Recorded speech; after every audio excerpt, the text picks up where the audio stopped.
భగవద్బంధులారా, శ్రీమద్ వాల్మీకి రామాయణంలో గాయత్రీ మంత్ర బీజాక్షరాలతో పొదగబడిన గాయత్రీ రామాయణంలోని విషయాన్ని తెలుసుకునే ప్రయత్నంలో ఉన్నాము.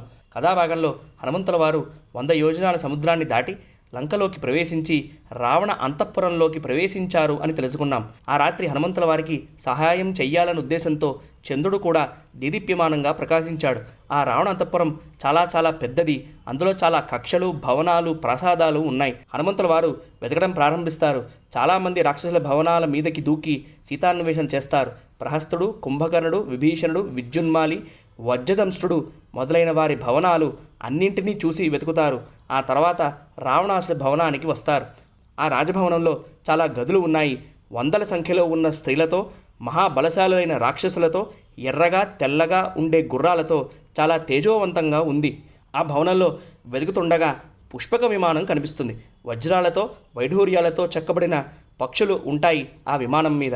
ఆ విమానం గొప్పతనం ఏమిటి అంటే అందులో కూర్చున్న వారి ఆలోచన అనుసరించి అది ముందుకు వెళుతుంది. లక్ష్మీదేవి తన హస్తాలతో పద్మములను ధరించి ప్రక్కనే ఏనుగులు అభిషేకిస్తున్నట్టుగా ఆ పుష్పక విమానం మీద ఒక ఆకృతిని కూడా చెక్కడం జరిగింది. ఆ పుష్పక విమానంలో సభాభవనాలు, భోజనశాలలు, వినోద మందిరాలు చాలా సౌకర్యాలతో ఉన్నట్టుగా హనుమంతుల వారు చూస్తారు. పుష్పక విమానం లోపలే రావణ ప్రసాదానికి చేరుకుంటారు. అది అర్ధయోజనం వెడల్పు, 1 యోజనం పొడవు ఉంటుంది. దాన్ని బట్టి పుష్పక విమానం ఎంత పెద్దదో కూడా మనం ఆలోచించవచ్చు. ఆ ప్రసాదంలో రావణాసుడి భార్యలు, రావణాసుడు తన పరాక్రమంతో తెచ్చుకొచ్చిన రాజకన్యలు కూడా ఉన్నారు. ఆ పుష్పక విమానం విశ్వకర్మ నిర్మించి బ్రహ్మగారికి ఇస్తాడు. కుబేరుడు తపస్సు చేసి బ్రహ్మగారి దగ్గర నుండి ఆ పుష్పక విమానం పొందాడు.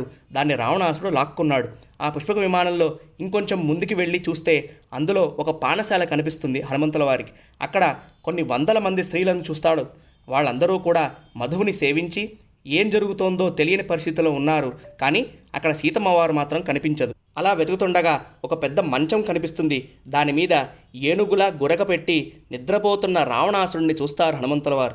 రావణాసుడు ఒక నల్లని మేఘంలాగా బాహువులపై ఐరావతము కోరలతో రాపిడికి ఏర్పడిన గాయాలతో, వజ్రాయుధంతో కొట్టిన దెబ్బలతో కనిపిస్తాడు. ఆ పానశాలలో అందరూ కూడా ఆదమరిచి నిద్రపోతున్నారు. కానీ ఒక స్త్రీ ప్రత్యేకంగా ఏర్పరచబడిన మంచం మీద నిద్రపోతున్నట్టుగా చూస్తారు హనుమంతుల వారు. ఆమె రావణాసుడి భార్య అయిన మండోదరి. కానీ ఆ మండోదరిని చూసి హనుమంతుల వారు సీతన్నే చూశానని భావించి చాలా ఆనందిస్తారు. కానీ కాస్త బుద్ధిబలంతో ఆమె సీత కాదు అన్న భావనకి కూడా వస్తారు. ఆ పానభూమిలో చాలా రకరకాలైన మాంసాలతో చేసిన తిండి పదార్థాలను చూస్తారు హనుమంతుల వారు.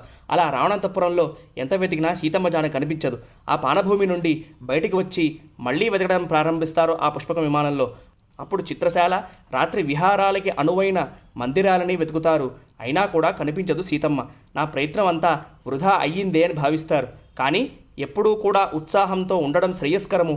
ఆ ఉత్సాహమే కార్యాలని సఫలీకరం అయ్యేలా చేస్తుంది అని భావించి మళ్ళీ ఉత్సాహాన్ని పుంజుకుంటారు. మళ్ళీ అంతా వెతుకుతారు. ఒక్క అంగుళం కూడా వదలకుండా. అయినా కూడా కనిపించదు సీతమ్మ. హనుమంతుల వారు ఆ పుష్పక విమానం నుండి క్రిందకి దిగుతారు. మళ్ళీ ఆలోచన చేస్తారు. సీతమ్మ దారిలో సముద్రంలో ఎక్కడైనా పడిపోయిందేమో, లేకపోతే రావణాసుడు భార్యలు సీతమ్మని తినేశారేమో అని అనుకుంటారు. నేను ఇప్పుడు వెనక్కి వెళ్ళి సీతమ్మ కనిపించలేదు అని మాట చెప్తే చాలా అనర్థాలు జరుగుతాయి అని భావించి నేను ఇక్కడే ప్రాయోపవేశం చేస్తాను అని అనుకుంటారు. అంతటి కార్యసాధకుడికే అలా అనిపిస్తే మన పరిస్థితి ఏమిటి అని మనకి ఆలోచన వస్తుంది సుందరకాండ చదివితే.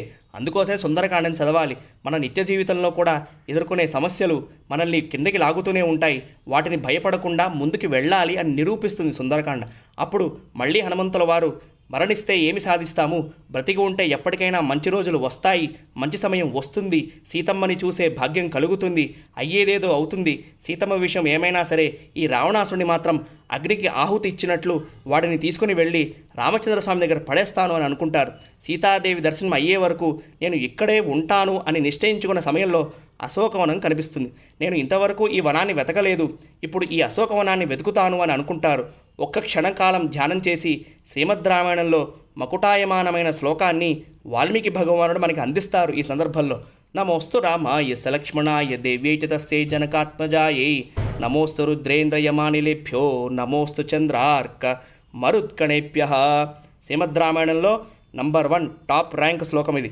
రాముడికి, లక్ష్మణుడికి, సీతమ్మకి, రుద్రుడు, ఇంద్రుడు, వాయుదేవుడికి నమస్కారాలు, సూర్యచంద్రులకి, మరుద్దేవతలకి కూడా నమస్కారాలు అని ఈ శ్లోకానికి ఉన్న అర్థం. అలా నమస్కారాలు చేసి హనుమంతుల వారు ఆ అశోకవనంలోకి ప్రవేశిస్తారు. అక్కడ ఒక శింసుపర వృక్షము కింద సీతమ్మ వారి దర్శనం జరుగుతుంది.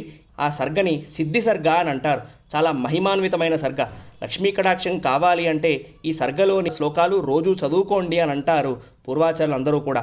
ఒక సాధకుడు ప్రయత్నం చేసి పరమాత్మని చేరే విధానం సుందరకాండ మొదటి 15 సర్గలు వివరిస్తాయి. ఆ తర్వాత సర్గలలో హనుమంతుల వారు ఒక ఆచార్య స్థానంలో ఉండి జీవాత్మ అయిన సీతమ్మని పరమాత్మ అయిన రామచంద్ర స్వామితో కలిపే ప్రయత్నం చేస్తారు అని పూర్వాచార్యులు వివరిస్తారు సుందరకాండని. ఆ తర్వాత ఏం జరిగిందన్న విషయాన్ని మనం రేపటి రోజున తెలుసుకోవడానికి ప్రయత్నం చేద్దాం. అంతవరకు హరే కృష్ణ, జయ శ్రీమన్నారాయణ.